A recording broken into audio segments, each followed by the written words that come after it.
निवडणुकीच्या काळात विधानसभेच्या मी कोल्हापूरबाईच्या दर्शनाला आलो होतो आणि महायुतीच्या विजयानंतर पुन्हा अंबाबाईच्या दर्शनाला अंबाबाईचे आशीर्वाद घ्यायला आम्ही नक्की येऊ अशा प्रकारचं तेव्हाही सांगितलं होतं। आणि अंबाबाईच्या कृपेने या महायुतीचं सरकार अतिशय थंपिंग मेजॉरिटीने अगदी लँडस्लाईड मॅन्डेट मिळवून प्रचंड असं अद्भुत यश दैदिप्यमान विजय महायुतीला मिळाला। अंबाबाईच्या कृपेने आशीर्वादाने महाराष्ट्रातल्या तमाम जनतेच्या आशीर्वादाने लाडक्या बहिणींच्या लाडक्या भावांच्या लाडक्या शेतकऱ्यांच्या आणि ज्येष्ठांच्या सगळ्यांच्याच आणि त्यामुळे न भूतो न भविष्यते अशा प्रकारचं महायुतीला यश मिळालं। 2.5 वर्षामध्ये महायुतीने जे काम केलं ते काम पाहून या महाराष्ट्रातल्या जनतेने महायुतीच्या कामाला कामाची पोचपावती दिली। 2.5 वर्षात आम्ही थांबलेले प्रकल्प बंद पाडलेले प्रकल्प स्टे घातलेले प्रकल्प सगळे सुरू केले आणि त्याचबरोबर लोकाभिमुख कल्याणकारी योजना देखील सुरू केल्या। म्हणजे एकीकडे विकास आणि दुसरीकडे कल्याणकारी योजना अशी सांगड घातली आणि या सर्वसामान्य महाराष्ट्रातल्या जनतेच्या जीवनामध्ये बदल घडवण्यासाठी अनेक निर्णय घेतले आणि त्यामुळे ही महायुती प्रचंड मोठ्या विजयाने या ठिकाणी पुन्हा स्थापित झाली आणि म्हणून कोल्हापूरवासियांनी देखील महायुतीला प्रचंड असा विजय दिला। महायुतीचे सर्व आमदार निवडून आणले आणि म्हणून महायुतीला विजय अंबाबाईच्या आशीर्वादाने फक्त कोल्हापूर नाही महाराष्ट्रात मिळाला। म्हणून अंबाबाईचं दर्शन घेण्यासाठी आणि अंबाबाईचे आभार मानण्यासाठी या ठिकाणी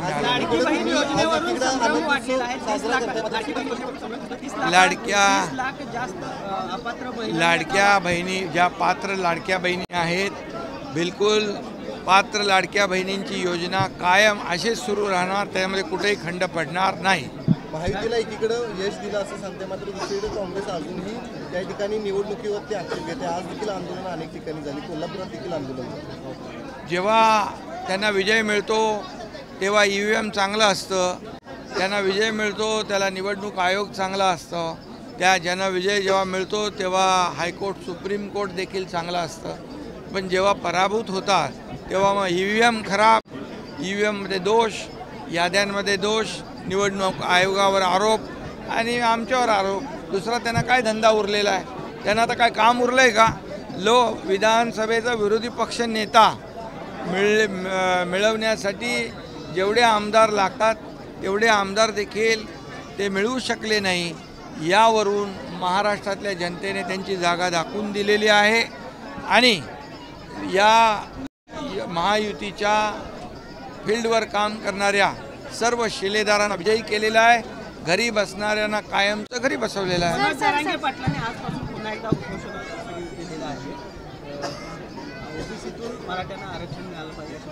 खरं म्हणजे मराठा समाजाच्या बाबतीमध्ये सरकारची भूमिका अगदी पहिल्या दिवसापासून जी होती आजही आहे उद्याही आहे। महायुतीच्या काळामध्ये मराठा समाजासाठी एवढ्या योजना आम्ही सुरू केल्या। मराठा समाजासाठी 10% आरक्षण OBC किंवा अन्य कुठल्याही समाजाचं कमी न करता दिलं, विशेष अधिवेशन घेऊन दिलं आणि देवेंद्रजी जेव्हा मुख्यमंत्री होते तेव्हा देखील त्यावेळेस त्यांनी निर्णय घेतला होता। मी मुख्यमंत्री असताना देवेंद्रजी अजितदादा आम्ही सर्वांनी मिळून 10% आरक्षण मराठा समाजाला देण्याचा निर्णय घेतला आणि म्हणून या ठिकाणी आज त्यांच्या आम्ही दिलेलं आरक्षण महाविकास आघाडी टिकवू शकली नाही, हे त्यांचं दुर्दैव आहे आणि म्हणून आम्ही मराठा समाजाच्या बरोबर आहोत। कायम त्यांच्या ज्या योजना आहेत त्या योजना कायम सुरू राहतील आणि जे 10% आरक्षण त्यांना मिळाले त्या देखील आरक्षणावर रद्द करावं म्हणून महाविकास आघाडीतलेच काही लोक कोर्टात गेले, हे दुर्दैव आहे आणि म्हणून दिलेलं आरक्षण टिकलं पाहिजे आणि OBC समाजाच्या किंबहुना इतर समाजाचं कुणाचंही आम्ही पहिल्यापासून आमची भूमिका ठाम आहे. मराठा समाजाला आरक्षण देताना, मराठा समाजाला योजनांचा लाभ देताना, मराठा समाजाचा उत्कर्ष प्रगती करत असताना इतर कुठल्याही समाजावर अन्याय होणार. अक्षय शिंदे यांनी बलात्कार केला नाही, त्यांचा एन्काउंटर केला बलात्कारांना वाचवण्यासाठी, अशी जितेंद्र आव्हाडांनी टीका केली. त्या बाबतीमध्ये गृह विभाग तपास करतोय. न्यायालयीन प्रक्रिया सुरू आहे. न्यायप्रविष्ट बाब आहे, त्यामुळे मी त्याच्यावर जास्त महिलांना अटक केल्यानंतर एसटी तोट्यात आली असा दावा केला जातो. मात्र आता एसटी तोट्यात आहे असं सांगून दरवाढ केली. अरे बाबा, आता तुम्ही बघा ही काही दरवाढ किती वर्षानंतर शेवटी एस टीमध्ये कुणाला प्रवास करायचा आहे? सर्वसामान्य लोकांना. आणि म्हणून एस टीला देखील प्रवास करणाऱ्या प्रवाशांना चांगल्या सोयी सुविधा मिळाल्या पाहिजे, ही भूमिका सरकारची आहे. कुठल्याही प्रकारचं सर्वसामान्यांवर अन्याय होईल असं कुठलंही काम सरकार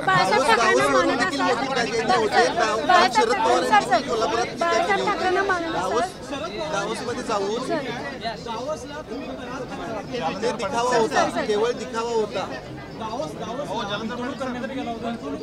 महाराष्ट्रातल्याच उद्योजकांना तिकडे नेऊन हे बघा, मी आपल्याला एवढंच सांगतो, दावोसमध्ये मुख्यमंत्री देवेंद्र फडणवीसजी आणि उद्योगमंत्री उदय सामंत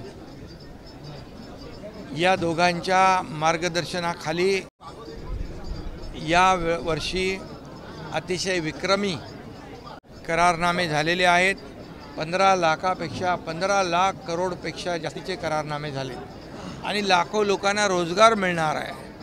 त्यामुळे विरोधकांना साहजिक आहे हे चांगलं झालेलं बघायला आवडत नाही. मलाही आठवतं, मी जेव्हा दावोसला गेलो तेव्हा 7.5 लाख कोटींचे करार दोन्ही वेळेत झाले आणि त्याची अंमलबजावणी 70 ते 80% झाली. म्हणजे यापूर्वी कसे होत होते ते तुम्हाला माहीत आहेत. करारनामे कसे व्हायचे आणि त्याची अंमलबजावणी कशी व्हायची. परंतु महायुतीच्या काळात मागच्या 2.5 वर्षात लाखो लोकांना रोजगारही मिळाला, उद्योगही आले, परदेशी गुंतवणूक देखील आली. आता मला आपल्याला सांगतो मी, एकूण परदेशी गुंतवणुकीपैकी, देशातल्या एकूण परदेशी गुंतवणुकीपैकी फक्त एकट्या महाराष्ट्रामध्ये 52% परदेशी गुंतवणूक आहे. महाराष्ट्र हे आता इंडस्ट्री फ्रेंडली स्टेट झालेलं आहे, कारण महाराष्ट्राकडं उद्योग आकर्षित होत आहेत, लोकांना काम मिळतं आहे. हे लोकांना बघवत नाही, त्यामुळे अशा प्रकारची टीका होते. पण आम्ही टीकेने उत्तर देणार नाही, आम्ही कामाने उत्तर देऊ.